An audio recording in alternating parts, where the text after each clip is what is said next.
Hello everyone, welcome to Civil Softwares. Today we are continuing finite element methods and we are going to solve this whole numerical today.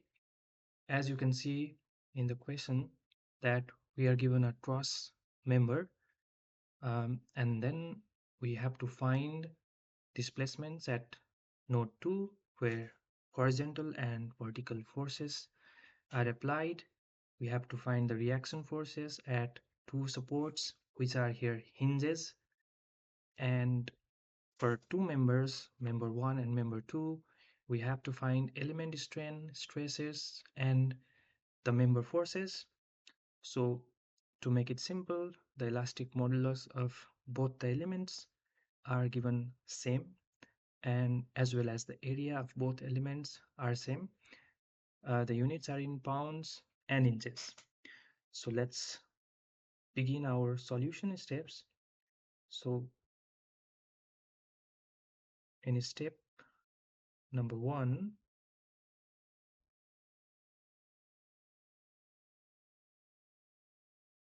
step number 1 is simple discretization, which means that we just need to make this picture simple, okay, by discretizing the elements there. So step 1 is discretization. I will just make a very rough figure here. So in discretization, you just make this figure again, and instead of the supports, you just provide the nodes. This is node 2, this is node 3, this is node 1, and we have our displacement components here. Let's use another color for that. Okay, then I will use green.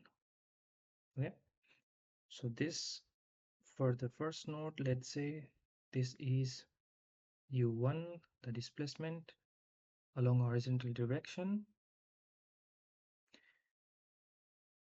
Let's say this is vertical v1. For the second node, we have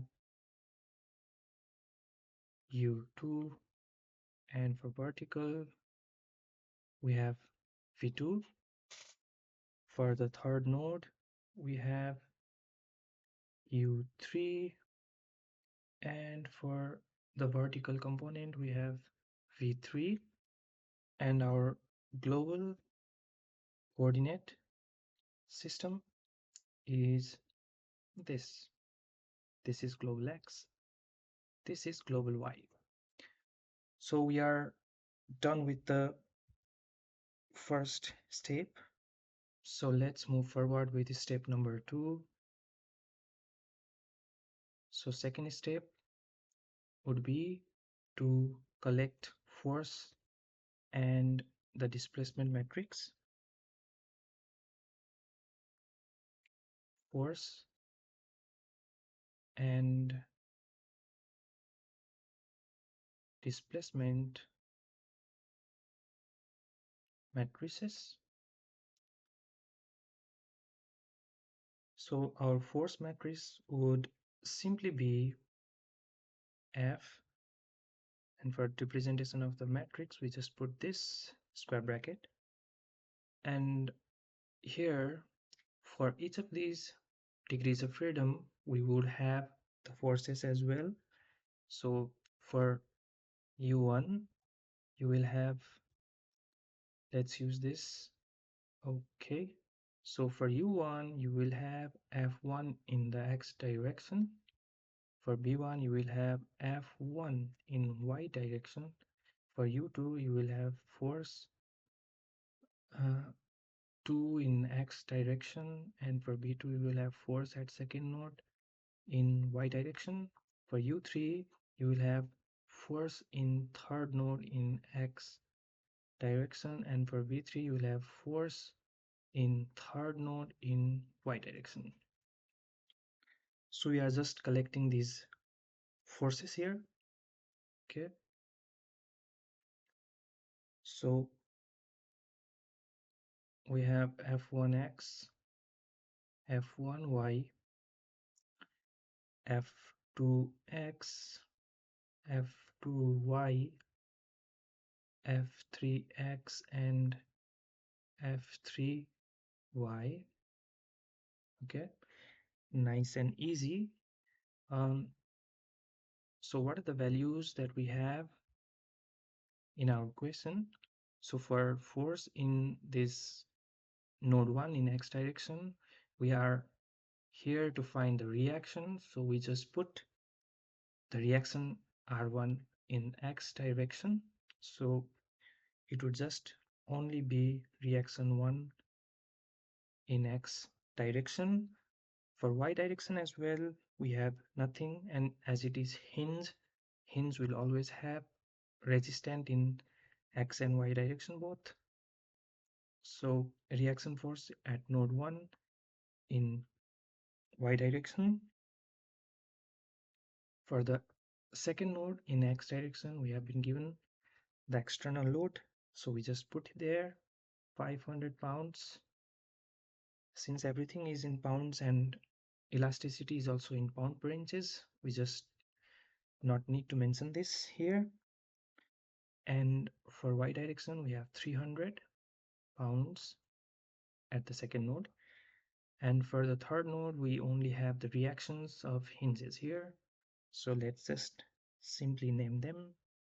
Reaction at third node along x direction, reaction at third node in y direction. Note that we have used left to right as positive, upwards force as positive, and others negative. So this would be negative, and this would also be negative. Okay, so this is our force matrix. Now for the displacement matrix, we use green color, so let's stick to that. Okay, so for the displacement matrix, let's just call it U because F equals to KU. And similarly, at first we just collect all those informations that we have. So U1, V1, U2, V2, U3, and V3. Symbol. Now we put the available values, which we also call boundary conditions.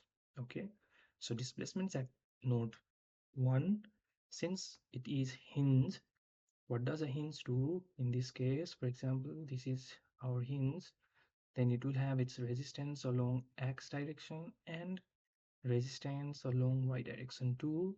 So this hinge does not allow this node to be displaced, so it will have no displacement. Okay, so it will have 0 u1, and in v1 as well 0. It won't allow movement along this direction as well, so we just put 0 there also. But if you look at this second node, you can see it's free, so you will have displacement along this direction as well as this direction, which we need to find. Okay, so just put u2 and v2, and for the third node also we have hinge, so it does not allow the node to be displaced. Okay, so we have nicely collected these all informations. So step 3 is about stiffness matrix, which we dealt in previous videos, but here you have slanted members, and we will see how we deal with the slanted ones as well. So let's go element wise. Okay, I just want to be distinct here. So let's see for element 1. For element 1, if you look at element 1, then you will see it is just straight bar. So you don't need any transformation matrix because it is already aligned to the global x and y. and we have very simple formula to deal with that.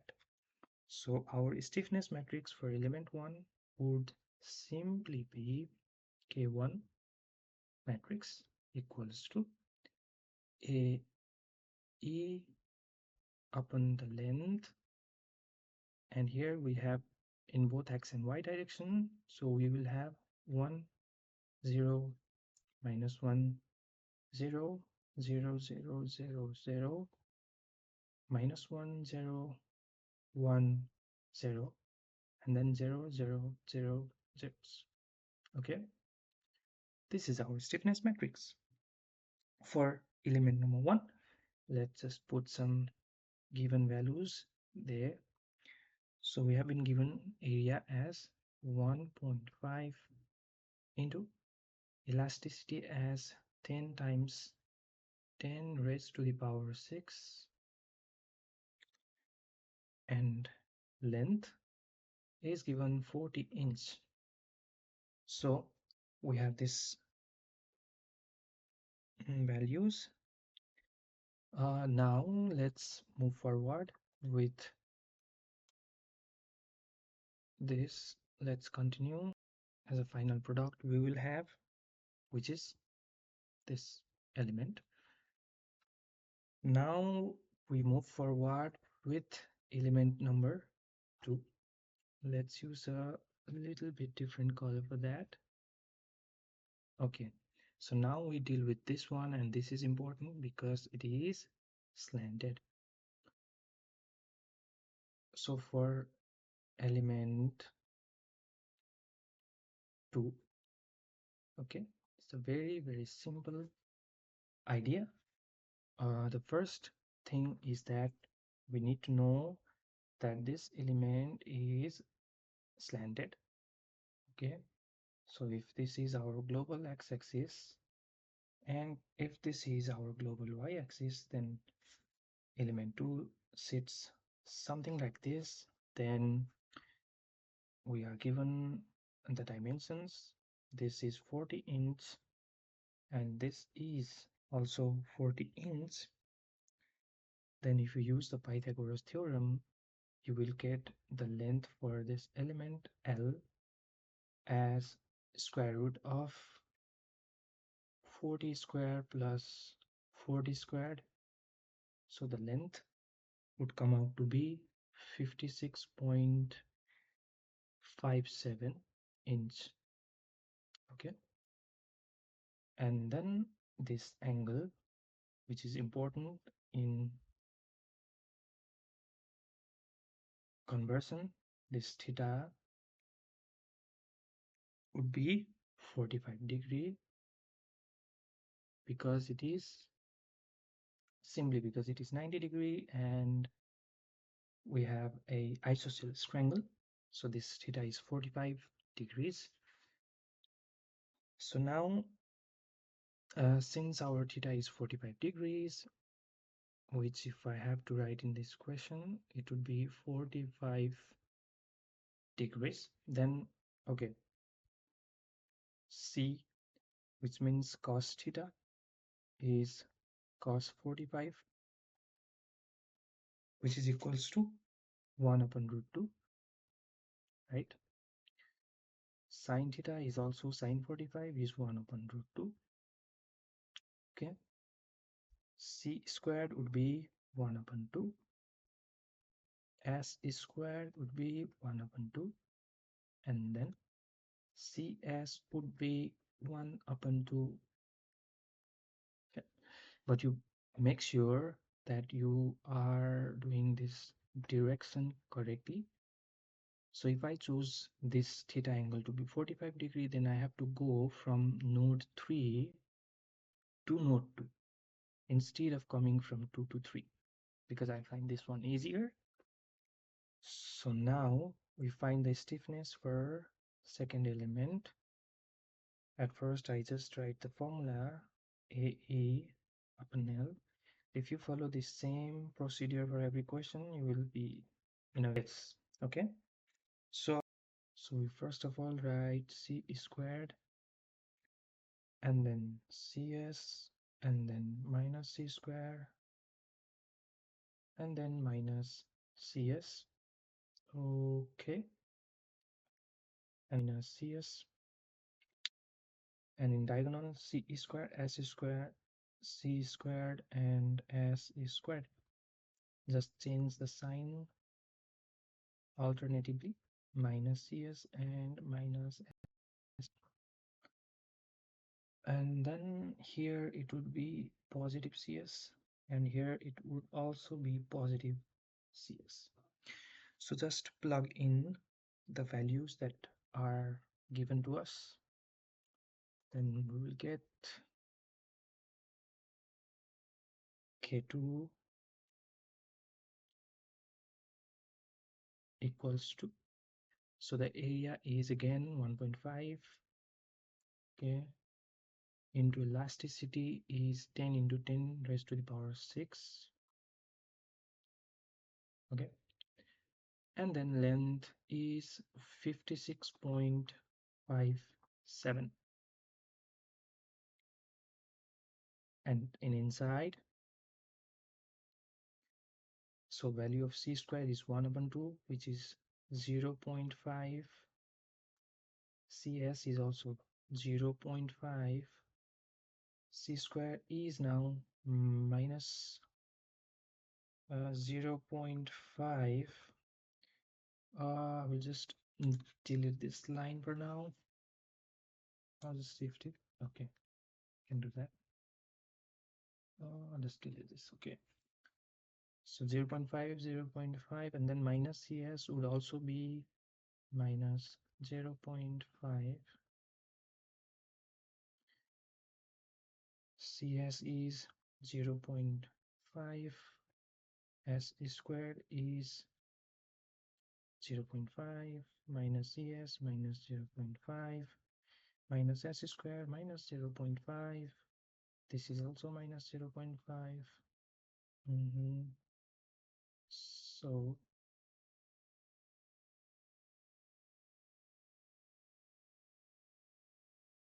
simply like this, okay, and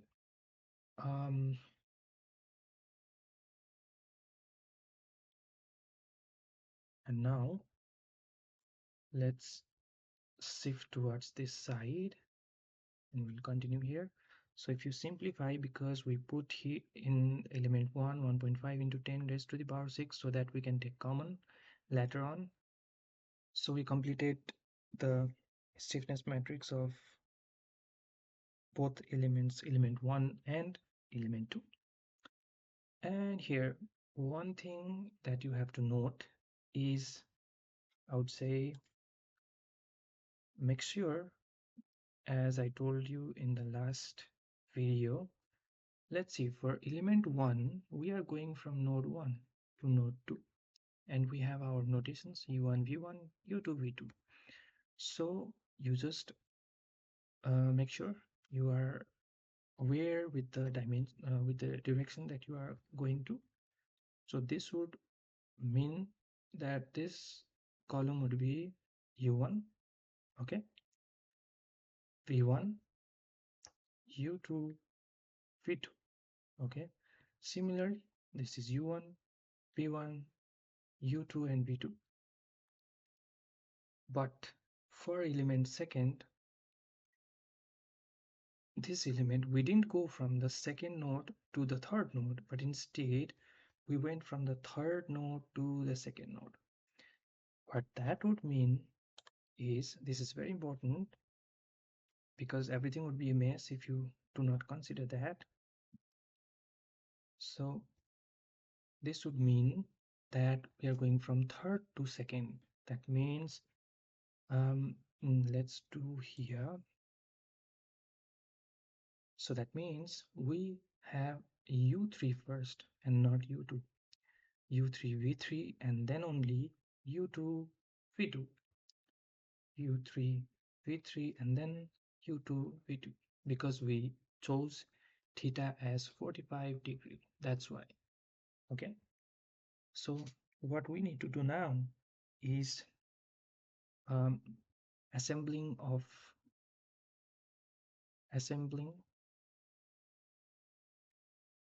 global stiffness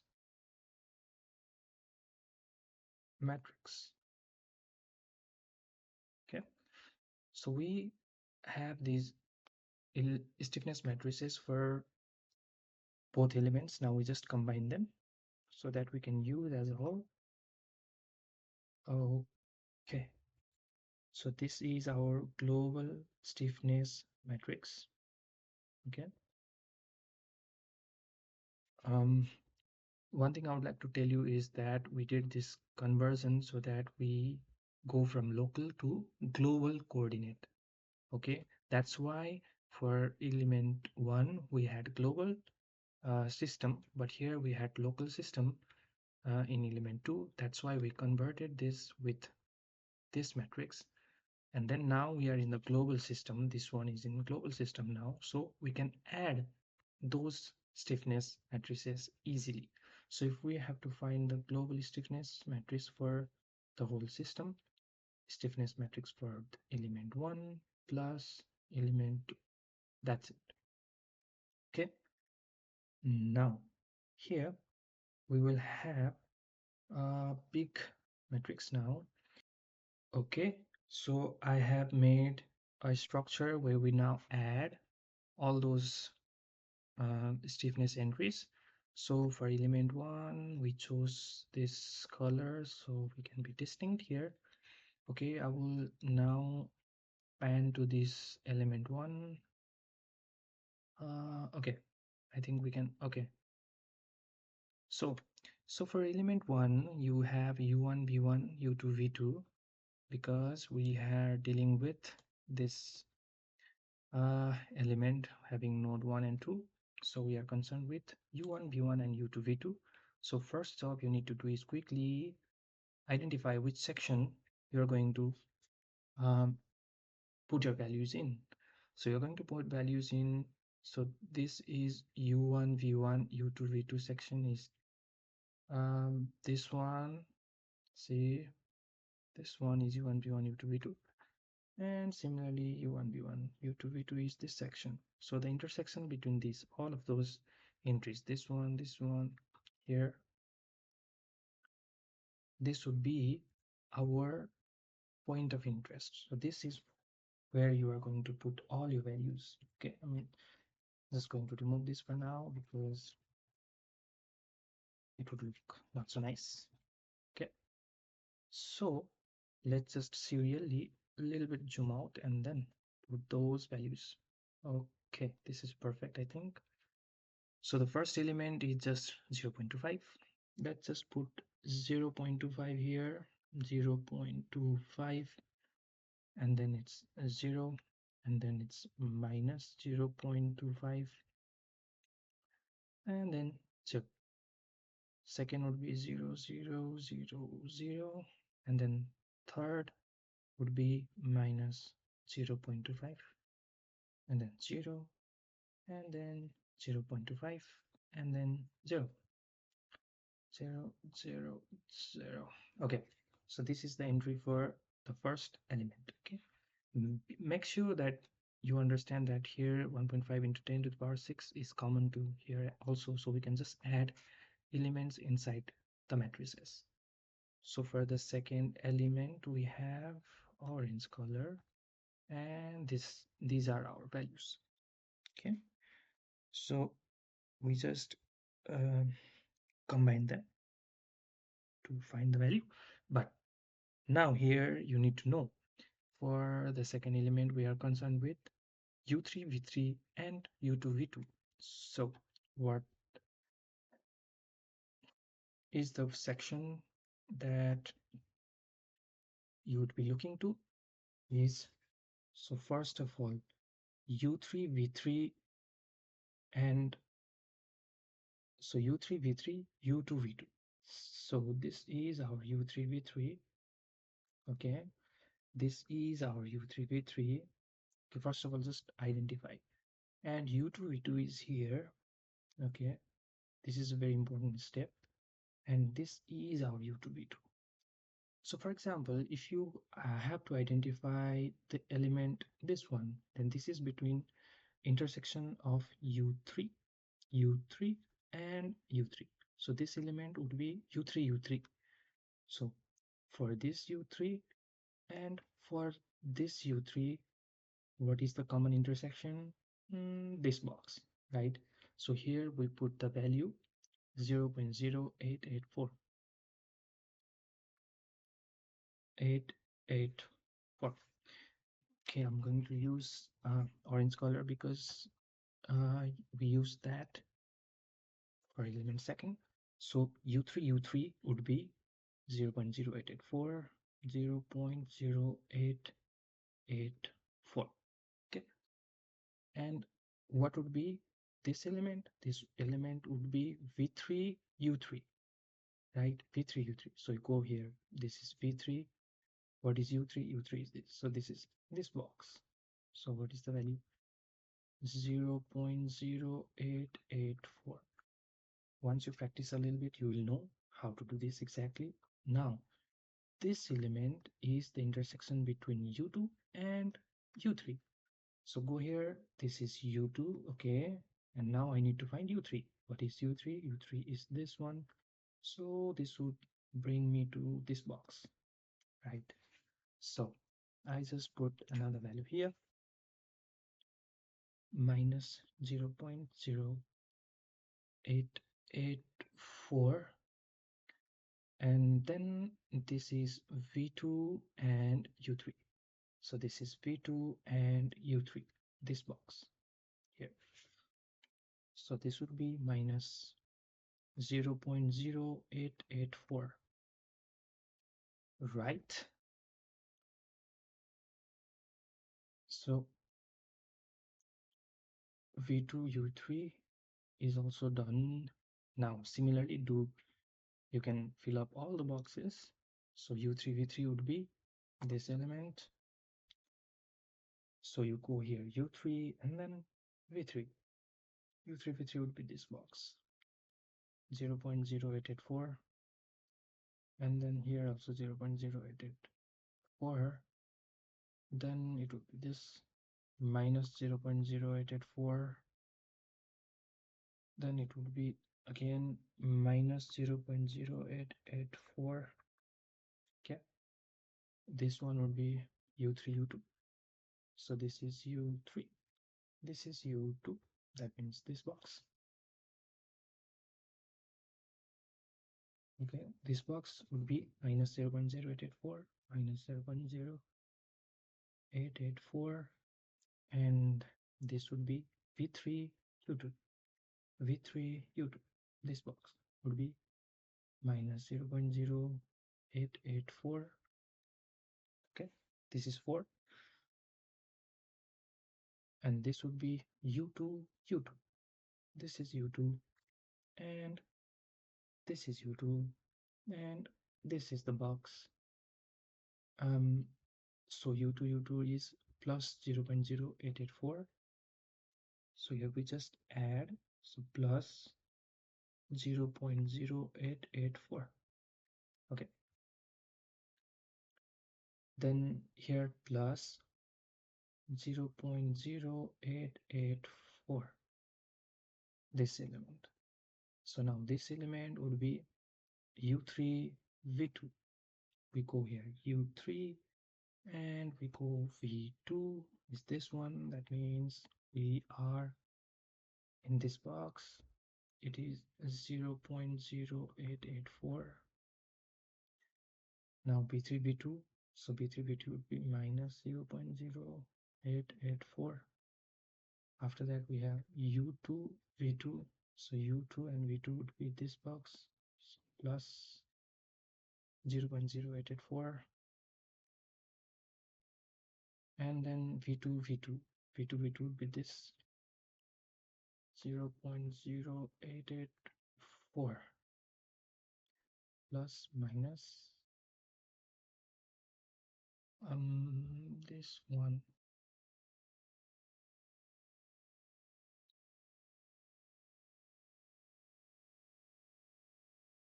would be I have made one little bit mistake here. This is minus, okay, because it is minus CS. Okay, Okay, so just identify this element is u3 v2. So go to u3, go to v2, and this one should be minus here. Okay, plus plus minus minus plus plus minus minus. Okay, so finally we get this stiffness matrix. So when you solve this matrix, then you get this as final result. Okay, and now we can find the unknowns. So we are in step number 4 now. Okay, we are in step number 4. I'll just keep it here. And now our task is to find the unknown values. Okay, we are in step number 4. Let's not forget that is step number 4.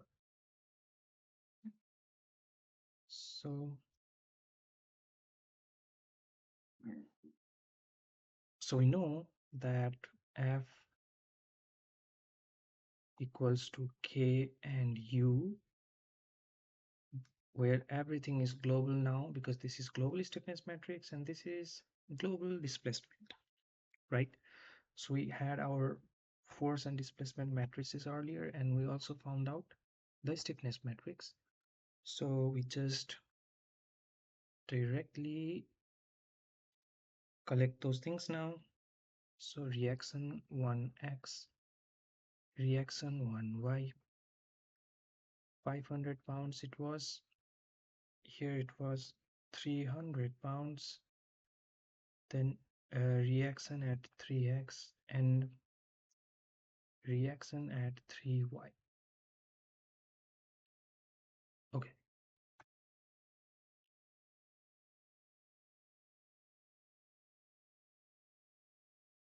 This is our force matrix and equals to, and here we will have our stiffness matrix.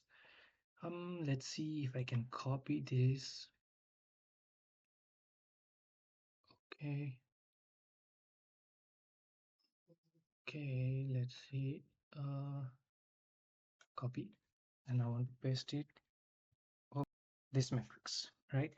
I hope you can see this nicely. And then we have our displacement matrix here, which is simply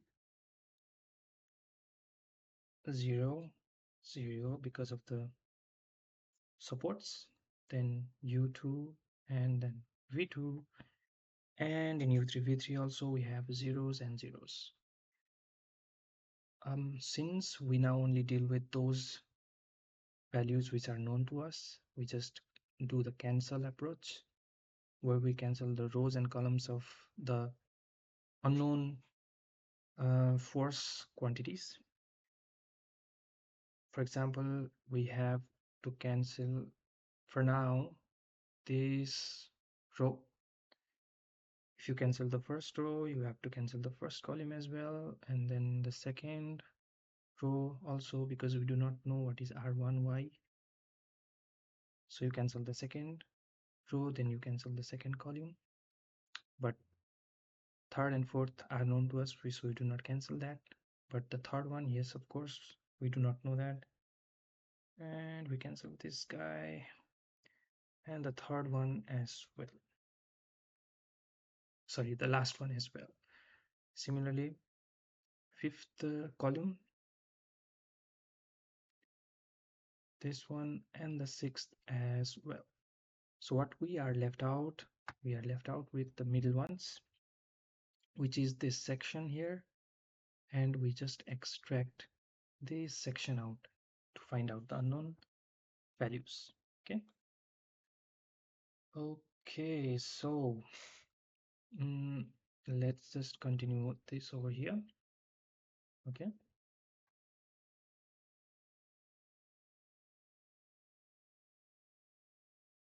so we have 500, we have 300 equals to 1.5 into 10 to the power 6. Then The middle terms are 0.33. This is not 0.4, but it's 8.4. 0.33. This is 8.4. Okay.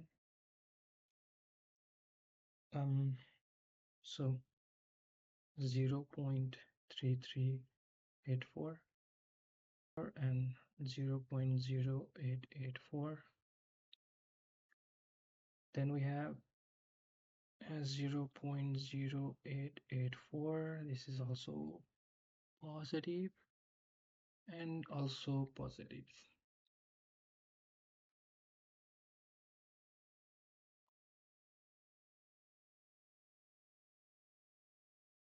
Then we have U2 and V2. Okay. So if you solve this using calculator, then you get, I just skipped the calculation part because it is very easy on calculator. So you get 5.33 into 10 to the power minus 4. Okay. And then 1.73 into 10 to the power minus 3.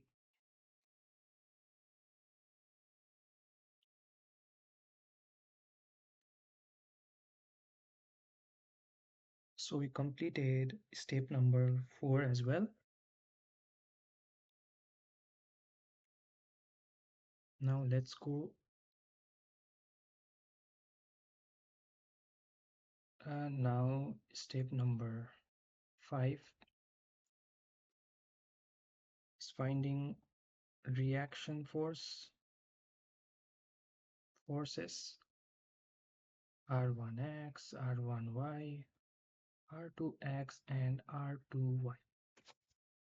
Okay, since now we have the values we wanted, now we can easily do this matrix calculation. For example, if you have to find R1x, then you would simply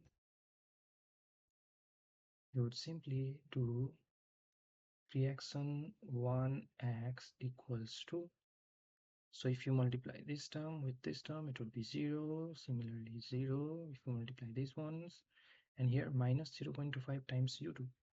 So minus 0.25 times u2, and u2 is this value, 5.33 into 10 to the power minus 4.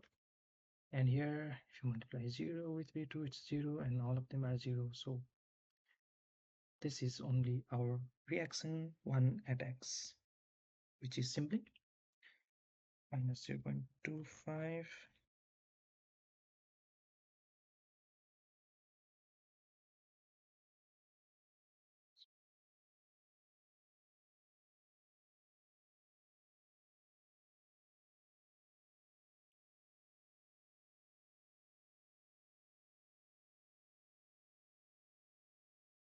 Into, we should not forget this 1.5 into 10 to the power 6, which we have in this section. So you get reaction 1 at x equals to 5 into 10 to the power 6. So the final result would be, highlight in red color, minus 1 point, sorry, not point, minus 199.875 pounds lb. Okay, so this is the first value we have. Similarly, if you solve for r1y, you would get r1y equals to, you multiply this 0 with 0, then you get 0. Everything is 0 here, so you would only get 0. So now we have to find reaction at 3x, then reaction at 3x. If you just multiply this fifth row with this column, what you would get is So this is 0, and then this is also 0, and then this is minus 0 0.00 minus 0.0884, which would multiply with u2. So minus 0.0884 would multiply with u2, which is 5.33 into 10 to the power minus 4.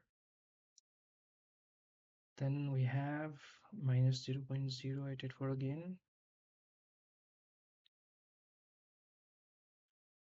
So then minus 0.0884 into V2, and V2 is 1.73 into 10 to the power minus 3, and then we should not forget 1.5 into 10 to the power 6, which would result as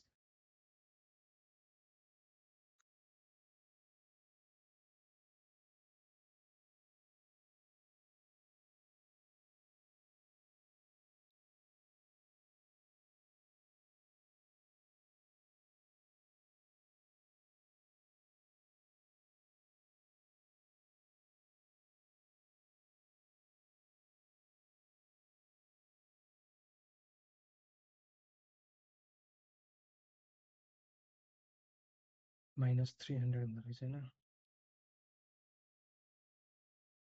So this would result minus 300 point something, but it's very small, so I will just write 300 pounds. Okay. Last one is reaction 3y. You similarly multiply this one with u2 and this one with v2. Then I would guess it's the same thing, right? Because it's the same terms. 300 pounds as well. Step 5 is also completed. Okay, let's just highlight this one. So this is our answer chunk.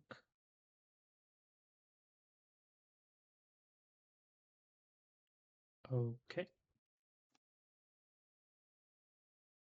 Now, step number 6 would be to find the element strain. Now for element strain, which means the change in dimension. So let's look at element 1. Let's conceptually understand how to calculate these things. Our element 1 was just a very straight bar, right? Having nodes here and nodes here, and the displacement components here, displacement component here. All right, so we also found out the displacement values. Here it would be, there was this hinge, so there was no displacement whatsoever. U and V be 0. There was no displacement along both the axes. But the second node was free, for which we found U2 and we found V2. And both of them were positive. That means the direction that we chose was right. So U2 is simply 5.33 into 10 to the power minus 4, which is just this value. And V2 is 1.73 into 10 to the power minus 3, right? But if we consider this bar, then we can see the change in length, change in length is just the difference between the displacement, right? U2 minus U1, U2 minus U1, and here the value of U2 is 5.33 into 10 to the power minus 4, but U is 0. So change in length would just be this value, and it is in inches. Okay, but our original length for this element was 40 inch, right? So what would be the strain? So the strain would be change in length to its original length. So it's simply 5.33 into 10 to the power minus 4 upon 40, which would give,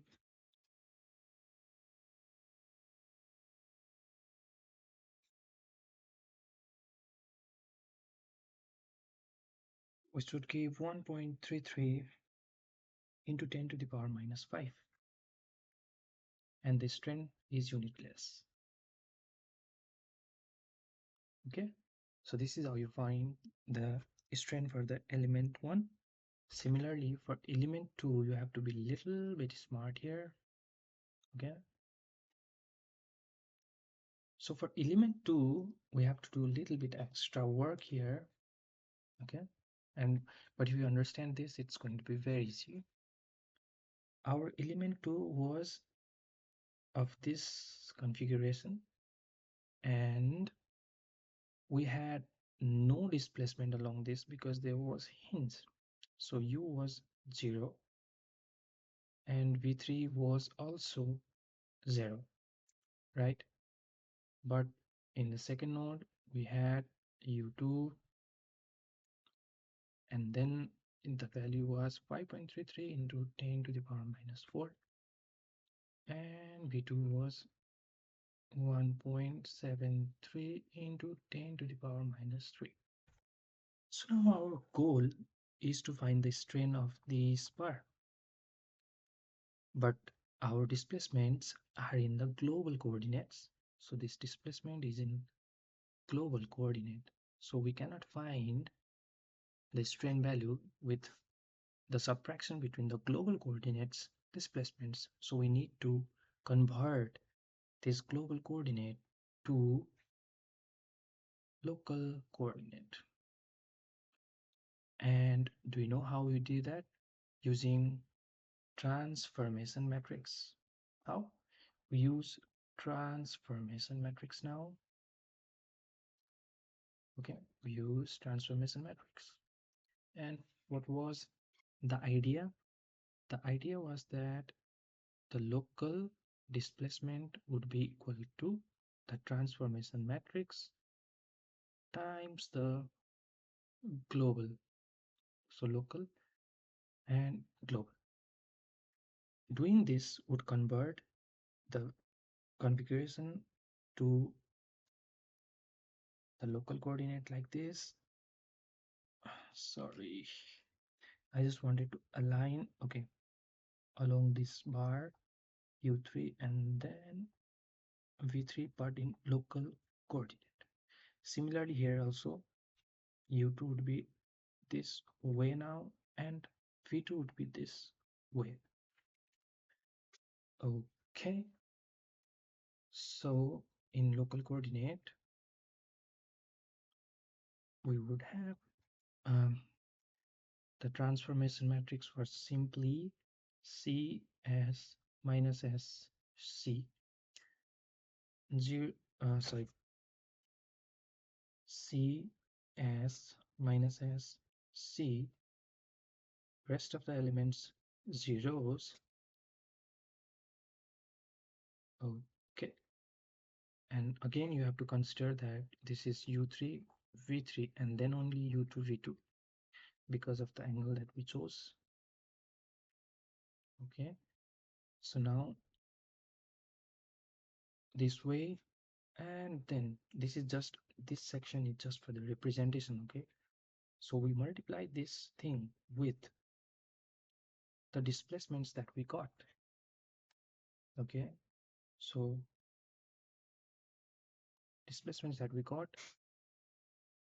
So for u3 we had 0, v3 was 0, but u2 we found out to be 5.33 into 10 to the power minus 4, and then v2 1.73 into 10 to the power minus 3. Okay, where C is cos theta, theta was 45 degree, theta was 45. So C is 1 by root 2, S is also 1 over root 2. C square would be not required here, sorry. We only need CS now. No, okay, this is it. So if you solve this, then you would get in local coordinate the value of displacement as you just solve it yourself. Then you would get this answers, but look at this bar. This bar is stretched along u2 dash direction, and now we have found all the local coordinate displacements. So now simply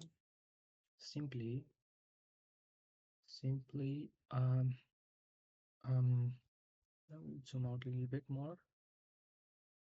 Okay, so change in length for bar 2, change in length del L would simply be u2 dash minus u3 dash, which is u3 dash is 0. So value of u2 dash is 1.6 into 10 to the power minus 3. Correct. So now for the strain for element number 2, we have change in length to original length. So change in length is just this value, and original length is root under of 4d square plus 4d square it was, and solving you get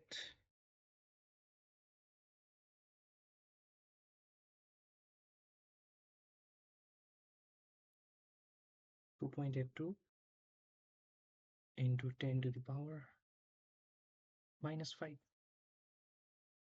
Okay, so we got two strain values, which is positive, meaning they both elongated.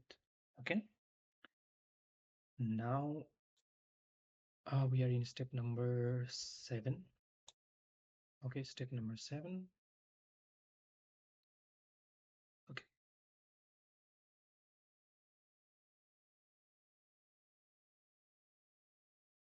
we are in step number 7 to find out the stress, element stress, and which is very easy now because we already have our strain values. So we have the formula that elasticity is stress upon strain, and then stress would simply be elasticity times strain. So for element 1,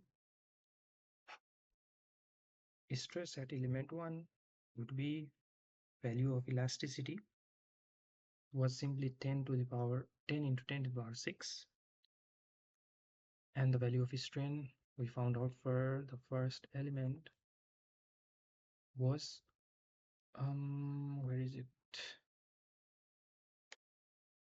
1.33 into 10 to the power minus 5, 1.33 into 10 to the power minus 5. So you'd get stress at 1 simply 133 pound per square inches.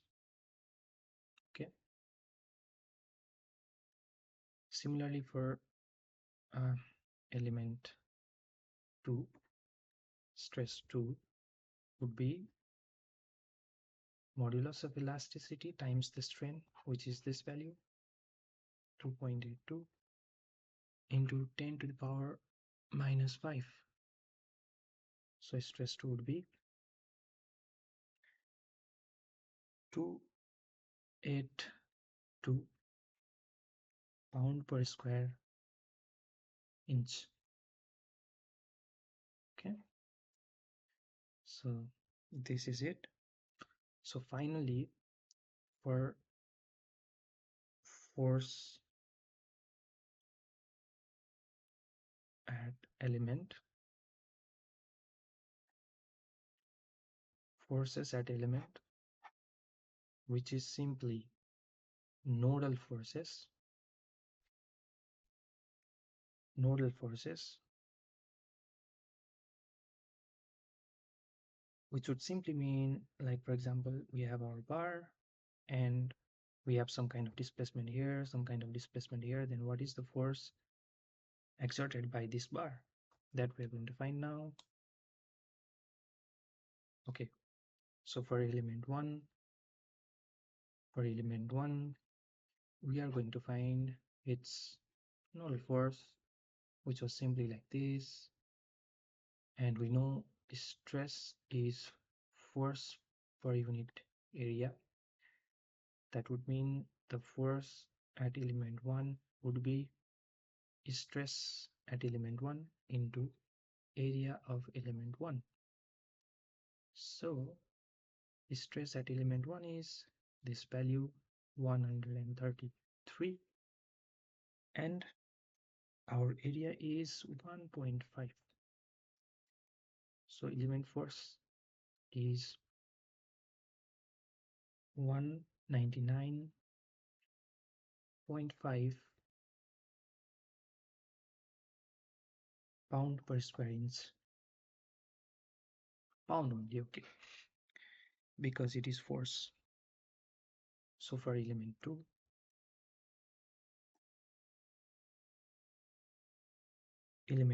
it is simply stress 2 into area 2.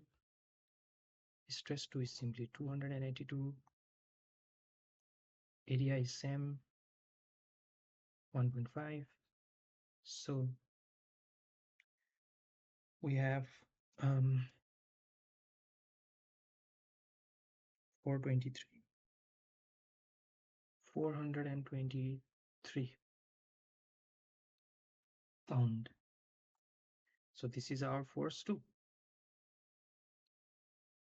Okay, then we finally concluded all the required answers, and I hope you understood it well. If you have any questions regarding this, please comment. Thank you.